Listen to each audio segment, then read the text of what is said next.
నువ్వు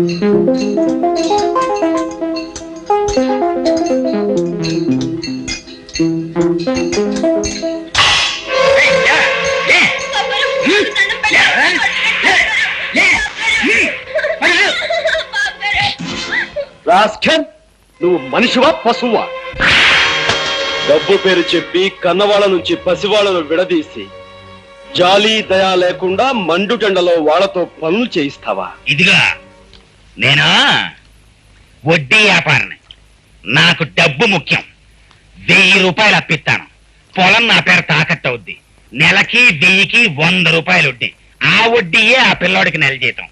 మరి వాళ్ళు వడ్డీ కట్టక్కర లేకుండా నేను నెల జీతం ఒక్కరు లేకుండా ఆ పిల్లోడి చేతే పనులు చేయించుకుంటుంటాను. ఇది లా పాయింట్. ప్రపంచంలో ఏ కోర్టుకి వెళ్ళినా తిరుగుండదు. వెళ్ళి చూడు కావాలంటే. అడవి మనిషిలాగా ఆది మానవుళ్లాగా వీళ్ళని బానిసలు చేసి ఈ చిన్నారి చేతుల కష్టంతో సొమ్ము చేసుకుంటావా?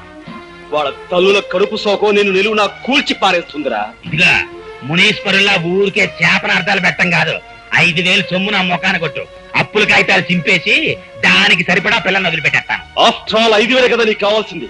ఆ పని చెయ్యడానికి నువ్వు డబ్బు ఉపయోగించకూడదు. జేబులో పెద్ద నోట్ల మిశ్రణాల్లా చేయి పెట్టావు కదా, ఇదే రాట్లేదా సొమ్ము? సొమ్ము రావటం కాదురా, నీ పీకల మీదకి చట్టాన్ని రప్పిస్తాను. ఈ పసివాళ్లతో వెట్టి చాకరీ చేయిస్తున్నందుకు నిన్ను కటకటాల వెనక్కి పంపిస్తాను. ఏమిటయ్యా కేసు? చోరీ కేసు రిపోర్ట్ తీసుకోవాలంటే 10, కొట్లాట కేసు అయితే 10, దోతల కేసు అయితే 50. కానిస్టేబుల్, నేను నీ లంచాల జాబితా వినటానికి రాలేదు. సాగుతున్న అన్యాయాన్ని చట్టానికి చెప్పడానికి, రక్షక శాఖ సహాయంతో పసివాళ్లకు రక్షణ కల్పించడానికి వచ్చాను. పెత్తందారు చిదానందం న్యాయ సమ్మతం అంటూ జరిపే అన్యాయాన్ని, అక్రమాన్ని అక్కడితో ఆపేయ్. చిదానందం బాబు మీద కంప్లైంటా? అవును, అండర్ సెక్షన్ 307 of IPC. నిద్రయోనం లేపి చట్టాల గురించి ఇంగ్లీష్ లో చెప్తున్నావు. ఎవడరాని పో. నేనా? నీ అధికారం ఉపయోగించకూడదు. ఏట్రా మర్డర్ కేసులో ముద్దలా చూస్తున్నావు? బొక్కలో నొక్కినట్టవా? కానిస్టేబుల్, నీకు కాకి బట్టలు కట్టబెట్టి అధికారం చేతిలో పెట్టింది ప్రజలను రక్షించడానికి తప్ప భక్షించడానికి కాదు. ఇప్పుడే విషయం ప్రభుత్వానికి తెలియజేస్తాను. 50 మంది పశువులని శిదానందం ఎండల్లో కొండల్లో ఏపుడు ముక్కల్లాగా ఏంచుకు తినేస్తున్నాడు అంటావు. అవును సార్, ఆ విషయం పోలీస్ స్టేషన్ లో రిపోర్ట్ ఇవ్వబోతే ఎవరు తీసుకోలేదు. తహసీల్దార్ ఆఫీస్ లోని ఎవరు పట్టించుకోలేదు. కనుక ప్రజాశ్రేయస్ కోరే నాయకుడిగా మీరు పూనుకుని ఆ పసి వాళ్ళకి, వాళ్ళ కన్న వాళ్ళకి న్యాయం చేకూర్చండి. అలా బాధపడుతూ కింద పడిపోకయ్యా, నువ్వు అట్టకుండు. ఇదిగో చెక్కటి, ఈ ప్రజాస్వామ్యంలో 50 మంది పెసోళ్ళను మనం రచిస్తే ఎన్ని ఓట్లు పడతాయంటావు? సత్రకాయ గాళ్ళకి ఓటు హక్కు ఎలాగూ ఉండదు. కాకపోతే తమరి సహాయానికి సంతోషించి వాళ్ళ తల్లిదండ్రులు, అన్నదమ్ములు మొత్తం కలిపి 200 ఓట్లు పడచ్చు. మరి శిదానంద చేతిలో ఎన్ని ఓట్లు ఉంటాయి? 10,000 పైనే ఉన్నాయి. 10,000 ఉంటాయి. కనుక ఈ ప్రజాస్వామ్యంలో పశువులు కట్టంతో కన్ను మూసినా సరే శిదానందం చేసే పని మాత్రం నట్ట జరగకూడదు. You the stooges of corruption. You have brought down the honorable democracy to your vices level with your barbarous attitude. నాకు ఇంగ్లీష్ తెలియదు కదా, నేను ఇంగ్లీష్ లో తిట్టదు. ఇది తిట్టు కాదురా, కనీసం ఒక్క బొట్టైనా భారత మాత బాధమై బాష్పాన్ని తుడిచే యత్నం. నువ్వు తెలియదు చెప్పినా నాకు అర్థం కావట్లేదు. నీకు అర్థమయ్యే భాషలోనే. ఆయుధం ఉపయోగించకూడదు.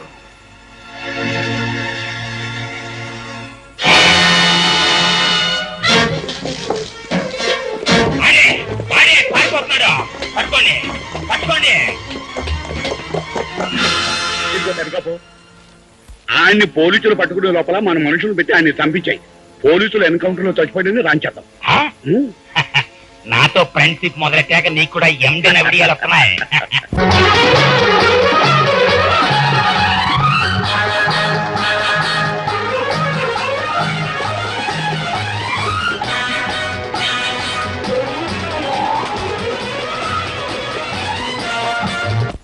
శాంతి, మన పెళ్లికి పెద్దలు రాలేదని, మనల్ని ఆశీర్వదించలేదని బాధగా ఉందా? లేదు బావా, మనసిచ్చిన మనిషితో మనో జరగటం ఆడజన్మకో వరం. నాకు ఆ వరాన్ని దేవుడి సన్నిధిలో ప్రసాదించారు. ఇంతకంటే నాకేం కావాలి బావా?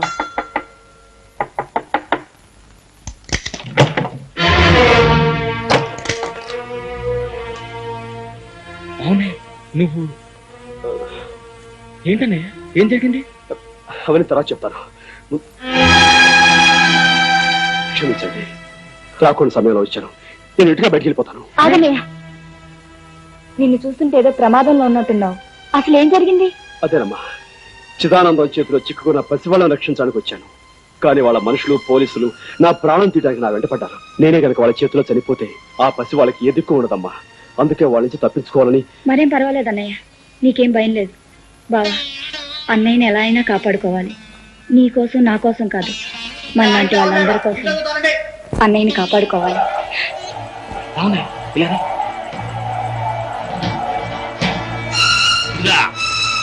ఓ దొంగనాయాలుగాడు మా ఇంటి నుంచి తప్పించుకొచ్చాడు. మీ ఇంట్లో ఏమన్నా దూరాడా? లేదు బాబు, ఇటెవరు రాలేదు బాబు. అబద్ధాలు ఆడేవంటే నరికి పోగులెట్టేస్తాను. నిజం చెప్పు. నిజంగానే బాబు, ఎవరు రాలేదు బాబు.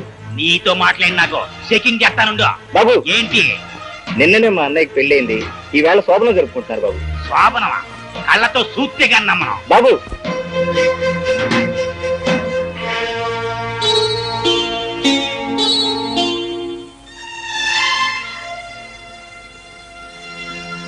రే అడికి లేడుగానే ఈ చుట్టుపక్కల ఎక్కడో దాక్కుని ఉంటాడు.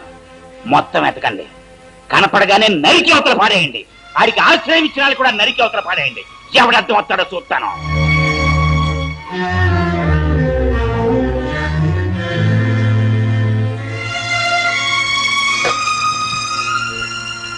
వాళ్ళు వెళ్ళిపోయారన్నయ్య, ఇంకేం పర్వాలేదు.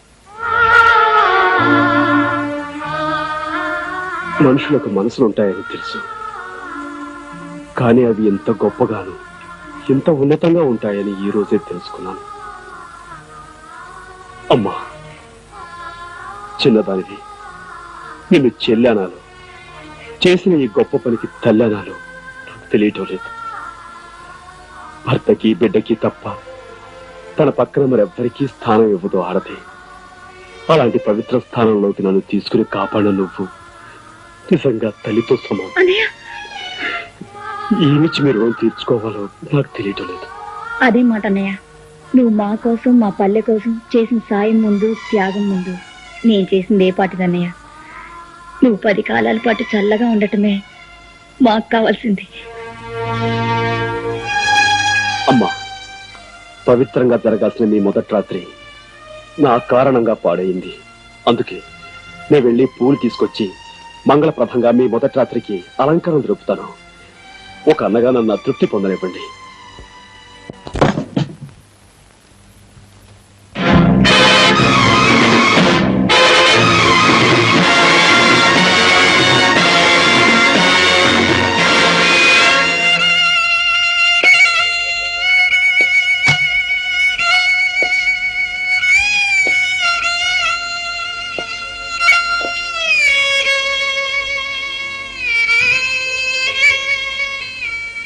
కనపడగానే నరికి అవతల పాడేయండి.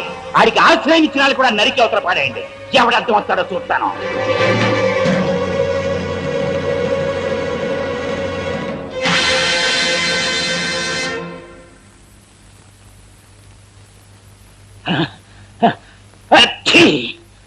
ఇవాళ పిలవకుండానే వచ్చిందేంటి తుమ్ము?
నేను వెళ్ళే పని సాధించి నీ కోరిక తీర్చాను. ఎస్. నిజంగానా? అవును, నువ్వు చెప్పిన పసివాడిని ఒక్కనే కాదు, ఎందరో తలలో కన్నబిడ్డల్ని ఆ కసాయి పెత్తందారుల చేతుల్లోంచి రక్షించాను. వాళ్ళ బానిసత్వానికి ముగింపు పలికి వాళ్ళ బ్రతుకులు కొత్త మలుపు తిప్పి. ఎలా సాధించావు ఆ పనిని? ఆ షావుకారుని గొడ్డలతో నరికి చంపేశాను.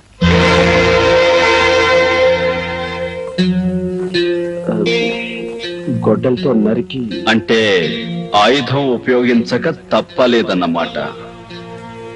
నాకు మార్క్స్ సిద్ధాంతం తెలియదు, లెనిన్ ఎవరో తెలియదు. నాకు తెలిసిందల్లా మానవత్వం ఒక్కటే. ఆ పల్లె ప్రజలు చదువుకున్న వాళ్ళు కారు, నీలాగా డబ్బు అధికారం ఉన్నవాళ్ళు కారు. ప్రభుత్వం ఆ అమాయకుల గోడు వినదు, చట్టం వాళ్ళకి సాయం చెయ్యదు. ఈ వ్యవస్థలో వాళ్ళని రక్షించటం ఎలా? దీనికి పరిష్కార మార్గం డబ్బు, అధికారం, ఆయుధం కాకుండా మరేదైనా ఉందేమో కనుక్కుంటావనే ఈ 3 షరతులు పెట్టి నిన్ను పంపించాను. కానీ నువ్వు కూడా ఇదిగో కాపురం సంగతి తర్వాత ముందు ఈ వేషం సంగతి ఏమిటి? రండి. సుందర మదనారవింద కుందనాకృత అందగాడ విందులో నావలపు కూర వేసినాను చూసుకోరా.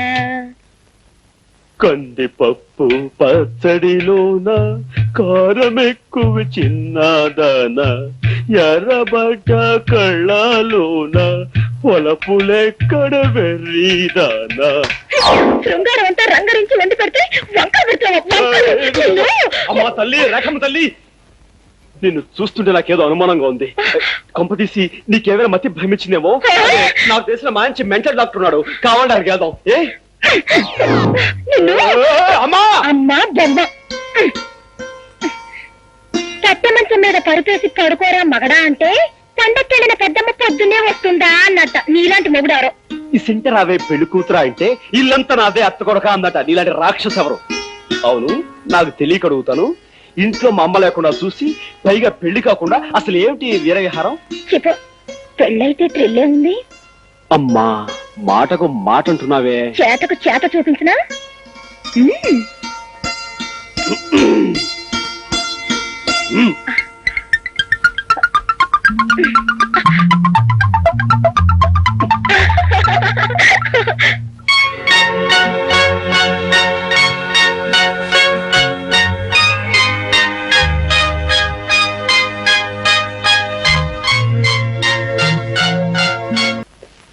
Good morning sir. పిలిచారట? అవును, గండ్రగొడ్డలకి ఉరిశిక్ష ఖాయమైంది. ఎల్లుండి ఉదయం 9 గంటలకే ఉరి తీయాలి. అలాగే సార్.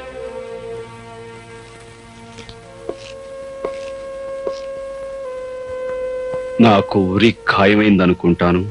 అవును, ఎల్లుండి ఉదయమే ఉరి శిక్ష అమలు జరుగుతుంది. I'm sorry.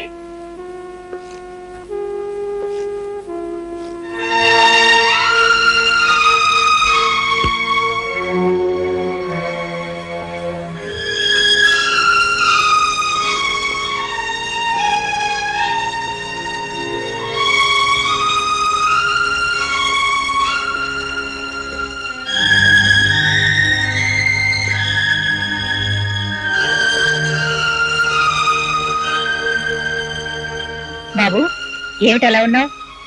ఆయుధాన్ని అధికారం ఉరి తీయబోతోందమ్మా. బాబు, ఏమిటి నువ్వు అనేది?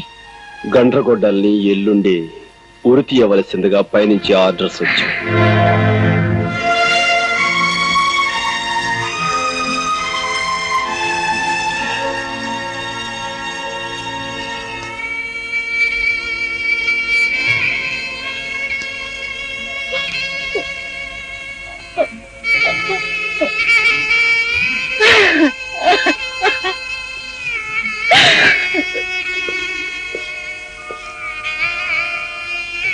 ఎందుకమ్మా అంత బాధపడుతున్నావు?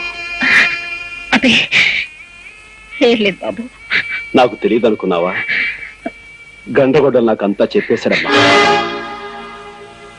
చెప్పొద్దని నా దగ్గర మాట తీసుకుని నువ్వు తన తమ్ముడు అని వాడే చెప్పేశాడా? అమ్మా, అతను ఆ గండ్రగొడ్డలి నాకు అన్నయ్య. అంటే వాడు నీకేం చెప్పలేదా? లేదమ్మా, చెప్పలేదు. పోలీస్ ఆఫీసర్గా బెదిరించో, భయపెట్టో, అబద్ధం చెప్పో, అవతల వాళ్ళ నోటి నుంచి రహస్యాలు చెప్పించి నిజాలు ఒప్పించి గర్వపడేవాడిని, ఆనందపడేవాడిని. కానీ ఇప్పుడు నీ నోటి నుంచి అతను నా అన్నాన్ని నిజాన్ని చెప్పించి తట్టుకోలేకపోతానమ్మా, తట్టుకోలేక నా చేతుల మీదుగా రేపు ఉరికబడే మనిషి నా అన్నాన్ని తెలిసి నన్ను స్థితిలో ఉంచిన నా ఉద్యోగాన్ని, వృత్తిని మొదటిసారిగా ద్వేషిస్తున్నానమ్మా, ద్వేషిస్తున్నాను. మీ ఇద్దరికి ఉన్న బంధం తెలిస్తే తనని ఉరి తీయాల్సి నువ్వు ఇలా చిత్రహింస అనుభవిస్తావనే నీకు ఈ సంగతి చెప్పొద్దన్నాడు రా వాడు. ఒకే తల్లికి పుట్టమేవిద్దాం, ఒకే నాణానికి ఉన్న బొమ్మ బొరుసుల్లాగా చేరువుగా ఉన్న చెరుకు వైపు ఉండిపోయామన్నమాట. అమ్మా, అన్నయ్య మన నుంచి ఎందుకు దూరం అయిపోయాడు? ఎలా మరో దారిలోకి వెళ్ళిపోయాడు? అన్యాయానికి అధికారం, అక్రమానికి ఐశ్వర్యం ఉన్నప్పుడు న్యాయం, ధర్మం మీ అన్నయ్యలాగే అందరికీ దూరమై ఆయుధంగాను అగ్గిమంటగాను మారుతాయిరా. అమ్మా చెప్పమ్మా, నాకు నిజం చెప్పు. బాబు, నీకు నిజం తెలియాలంటే 20 సంవత్సరాల క్రితం అమాయకంగా తల వంచుకు బ్రతికే మీ నాన్నగారి గురించి నీకు తెలియాలి. ఉన్న 3 ఎకరాలతో, కన్న 3 బిడ్డలతో నేను మీ నాన్న చల్లగా సంతృప్తిగా గడిపేవాళ్ళం. కాలం కలిసి రాక ఒక 7 పంటలు పండకపోవటంతో పొలాన్ని మోతుబరి చిదానందానికి తాకట్టు పెట్టి కుటుంబం గడవడానికి అప్పు చేశారు మీ నాన్న. చేసిన శాపమైంది. వడ్డీ పేరుతో కొంతగా పొలాన్ని సొంతం చేసుకున్నాడు ఆ నీచుడు. అంతటితో ఆగక బాకీ కోసం మీ అన్నయ్యని, మీ నాన్నని తన బానిసలుగా చేసుకున్నాడు. జరిగిన న్యాయాన్ని చట్టానికి చెప్పుకుందామని వెళ్ళి నన్ను ఇన్స్పెక్టర్ జగన్నాథ్ సాక్ష్యం లేదు, ఆధారం లేదు, చీపోమని తరిమేశాడు. బలి పశువుల్లా మన బ్రతుకులు సాగుతుండగా ఆ చిదానందం తమ్ముడు నీచంగా, దుర్మార్గంగా ఒకనాడు నన్ను పట్టుకున్నాడు. అడ్డుపడిన మీ నాన్న అది కూడా మాకు వడ్డీ కింద లెక్కేరా అని తోసేశాడు.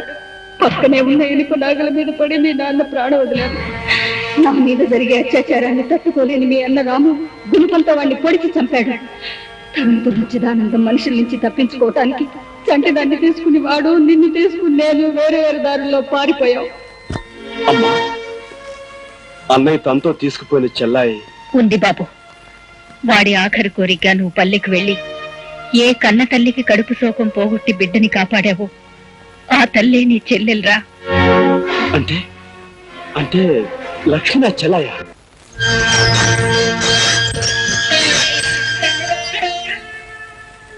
అన్నయ్య, ఆగలేని అమ్మ మనసు అన్నీ చెప్పేసిందన్నమాట. ఆఖరి నిమిషంలో అన్నీ తెలిసాయి అన్నయ్య. నువ్వు నన్ను పంపించింది మన చెల్లెల దగ్గరికే నాకెందుకు చెప్పలేదు? ఏ చెల్లిరా? ఆ పల్లెలో అందరూ నాకు చెల్లెళ్ళే. అన్నయ్య, అవునరా, నేను నిన్ను పంపింది లక్ష్మి మన చెల్లెని కాదు. ఆరిపోయే ముందు ఈ దీపం కనీసం ఒక ఇంట్లోనైనా చివరిసారిగా వెలుగునిస్తుందని, ఒక కుటుంబానికైనా సాయం చేస్తుందని. నీ నానే స్వార్థం నుంచి మనిషి ఎదిగి అంతా మనవాళ్ళు. Gopi, you know, this bloody police officer is going to hang you in the early hours of tomorrow. వేల లక్ష్ముల అన్నయ్యను నేనే ఉరుకంబో ఎక్కించాలట. నా చేతులతో నేనే స్వయంగా ఉరి తీయాలట. కర్తవ్యం ముందు బాంధవ్యం చిన్నదిరా తమ్ముడు. నా బాధ ఒక అన్నయ్య కోసం కాదు. మరెందుకు?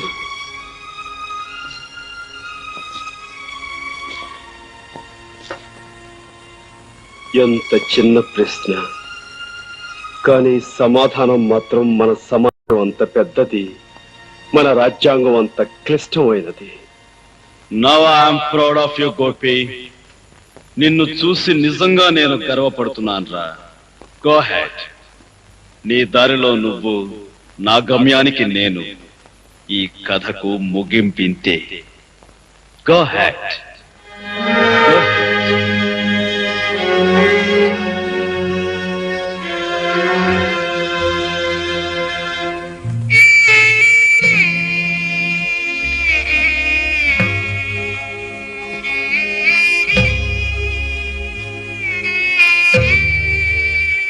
పేగు తెంచుకు పుట్టినవాడు అన్నీ తెంచుకు వెళ్ళిపోతున్నందుకే తల్లి బాధపడటం లేదు.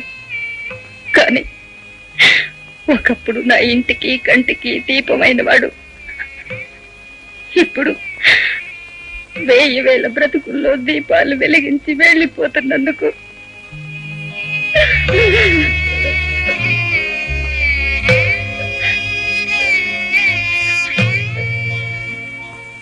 అమ్మా, ఒరే కన్నా, ఎన్నేళ్ల తర్వాత కనిపించిన ఈ బిడ్డకి ఈ కన్న తల్లి ఏమి చేయగలదు, ఏమి ఇవ్వగలదురా? 10 మందికి సాయపడటానికి ఈ జన్మనిచ్చావమ్మా. ఇంతకంటే ఏమివ్వాలి? అమ్మా, ఒకే ఒక్క కోరిక అడగాలనుంది, అడగమంటావా? అడగరా నాన్న, ఏం కావాలి? అడగయ్యా, అడగరా. అమ్మా, తొలిసారిగా నీ చేత్తో గోరుముద్దలు తినిపించు.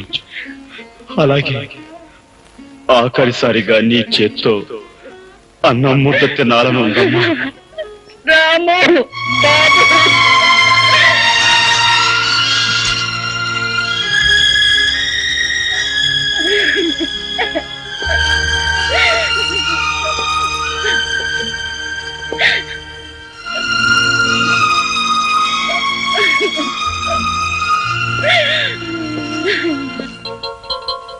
ఆకాశవాణి ఇంకా కొద్దిసేపట్లో ఎన్నికల ఫలితాల ప్రత్యేక ప్రసారం వింటారు.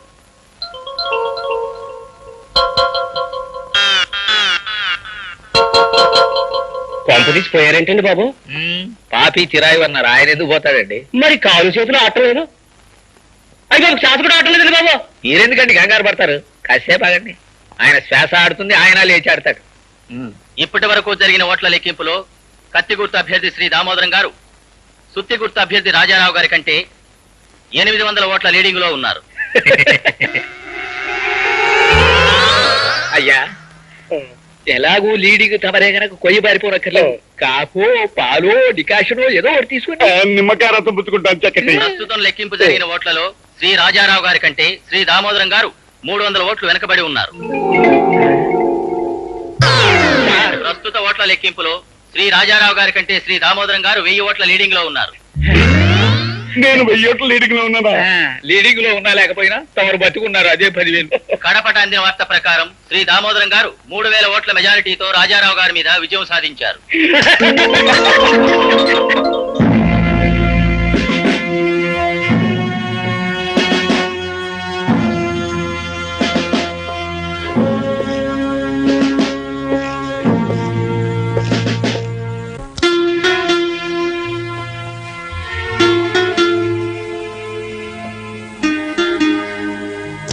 కరెంటు పై చాలాసేపు అయినట్టుంది. చీకట్లో కూర్చున్నావే. గోపి, ఈ విచిత్రం తెలుసా? ఎవరో ఒక ఖైదీకి పొద్దున్నే ఉరిశిక్షట.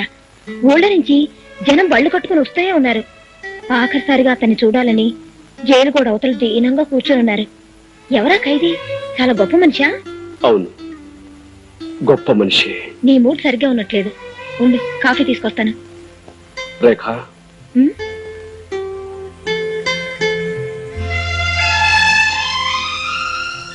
రేఖ, చట్టం గొప్పదా, న్యాయం గొప్పదా? ఎందుకు అలా అడుగుతున్నావు? న్యాయమే గొప్పది. న్యాయాన్ని రక్షించడం కోసం చట్టాన్ని బలిపెట్టవలసి వస్తే అంతవరకు వస్తే ప్రాణాల్ని బలిపెట్టైనా న్యాయాన్ని రక్షించుకోవాల్సిందే.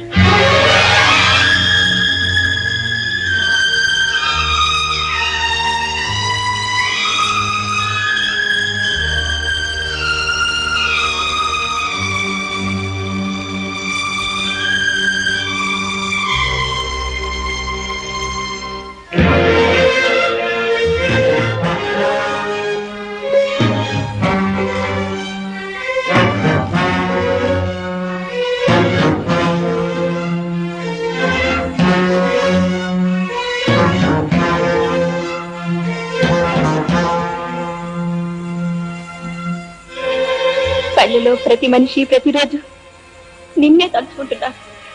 అన్నగా అందరికీ అండగా నువ్వు రావాలని ప్రతి క్షణం దేవుణ్ణి మొక్కుకుంటున్నారు. అన్నయ్యని ఎలా అయినా కాపాడుకోవాలి. నీ కోసం నా కోసం కాదు, మనలాంటి వాళ్ళందరి కోసం అన్నయ్యని కాపాడుకోవాలి.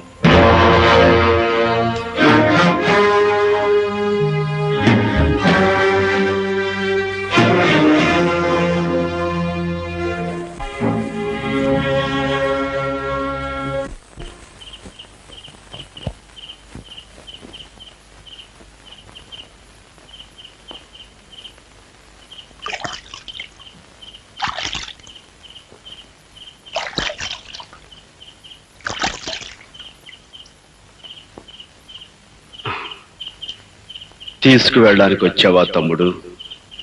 కాదన్నయ్య, నిన్ను తప్పించడానికి వచ్చాను. ఆలస్యం చేయకుండా ఈ బట్ట మార్చుకుని వెంటనే బయటికి వెళ్ళిపో. గోపి, వాదనకి ఇది సమయం కాదు. కమాన్. కానీ నీ భవిష్యత్తు అవుతుందిరా. నా భవిష్యత్తు కాదు ముఖ్యం, నువ్వు నీ సిద్ధాంతం బ్రతకాలి. నా గురించి నువ్వేమీ ఆలోచించుకో, నేను చూసుకుంటాను. నువ్వు వెంటనే ఇక్కడికి వెళ్ళిపో. కానీ పోలీసులు అంత తేలిగ్గా వదలర్రా. పోలీసులు నీ ఉనికి తెలుసుకోవడానికి కొంతకాలం పడుతుంది. ఈలోగా కనీసం కొన్ని పేద ఇళ్లలోనైనా దీపాలు వెలుగుతాయి.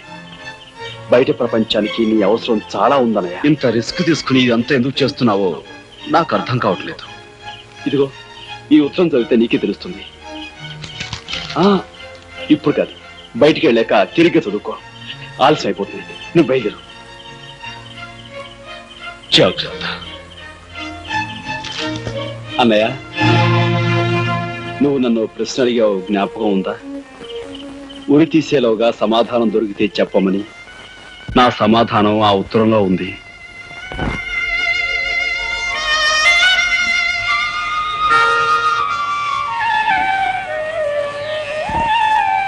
జాతస్య హి ధ్రువో మృత్యుః ధ్రువం జన్మమృతస్య చ తస్మాద పరిహార్యేర్థే నత్వం శోచితుమర్హసి నత్వం శోచితుమర్హసి.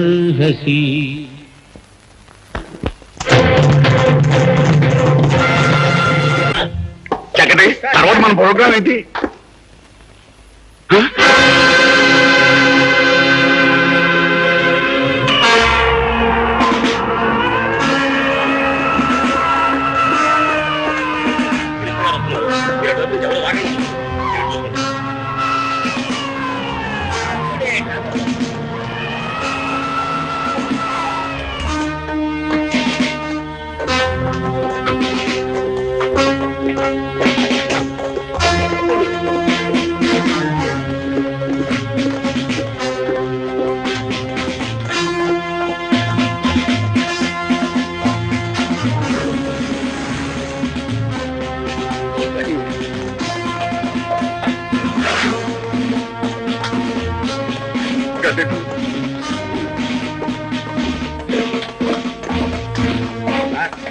మీరేం భయపడకండి.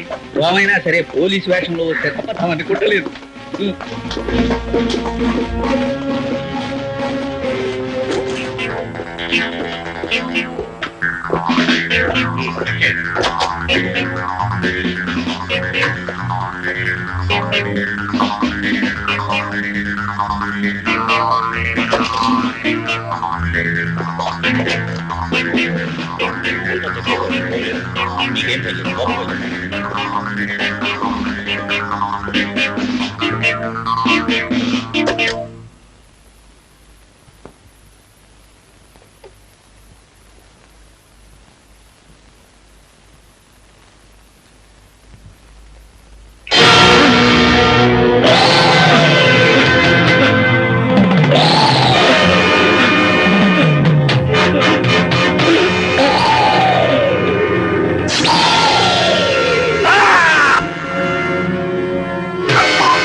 Is it?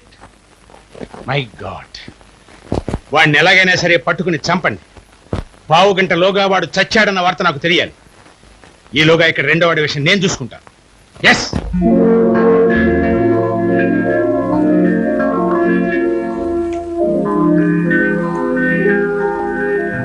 మనుష్యులు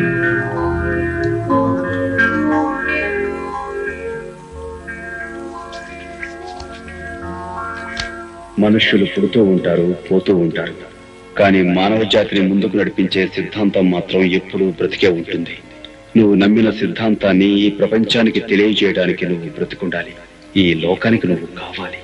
కాకపోతే చట్టం గండ్రగొడ్డలి చచ్చిపోయాడని నమ్మితేనే నీ కోసం ప్రయత్నించకుండా ఉంటుంది. అందుకే గండ్రగొడ్డలిలా నేను ఉరికమ్మో ఎక్కబోతున్నాను.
నా కోరిక తీర్చడానికి వచ్చావా అమ్మా?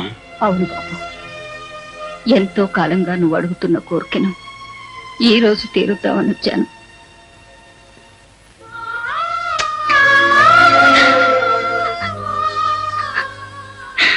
అమ్మా. అవును బాబు, లోకం గుర్తించని మహోన్నతమైన నీ త్యాగం నాకు తెలుసురా. ఆకాశం ఉంటే తిరిగిపోయిన నీకు ఆశీస్సులు తప్ప నేనే ఇవ్వగలను బాబు.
తోడబుట్టిన వాడిని రక్షించుకోవడానికి చాలా పెద్ద త్యాగం చేస్తున్నావు గోపి.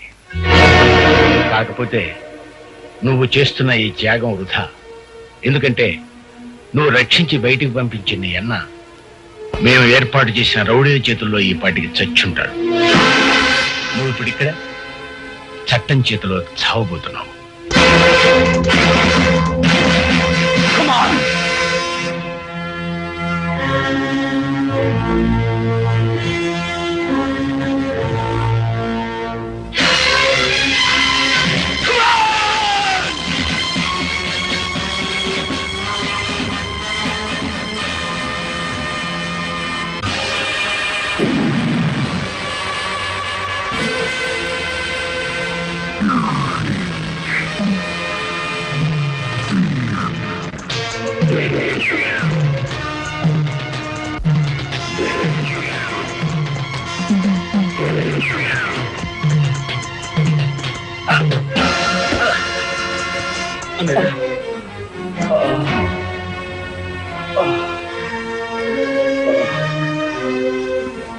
అన్నయ్య తమ్ముడు,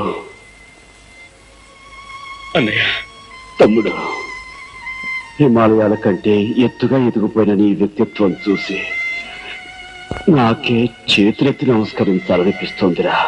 అన్నయ్య, అన్నను బ్రతికించుకోవడం కోసం ఉద్యోగాన్ని బలిపెడుతున్నావు అనుకున్నానే గాని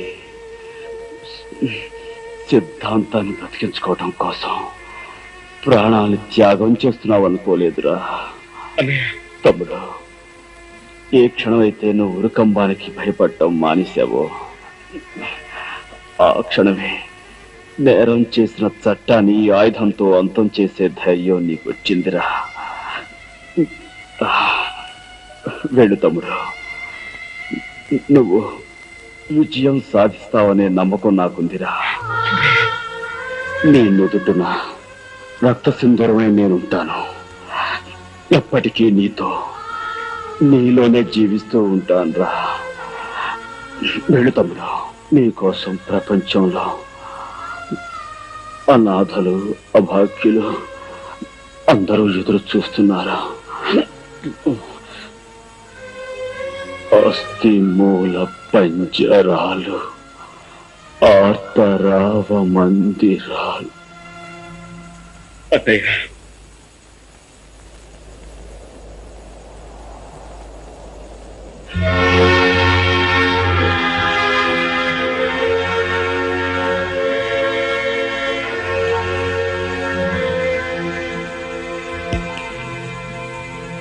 జరిగింది దుష్ట శిక్షణ అయినా, గోపి చేసింది న్యాయమైన, చట్టాన్ని తన చేతిలోకి తీసుకోవడం నేరమే కనుక గోపి శిక్ష అనుభవించక తప్పదు.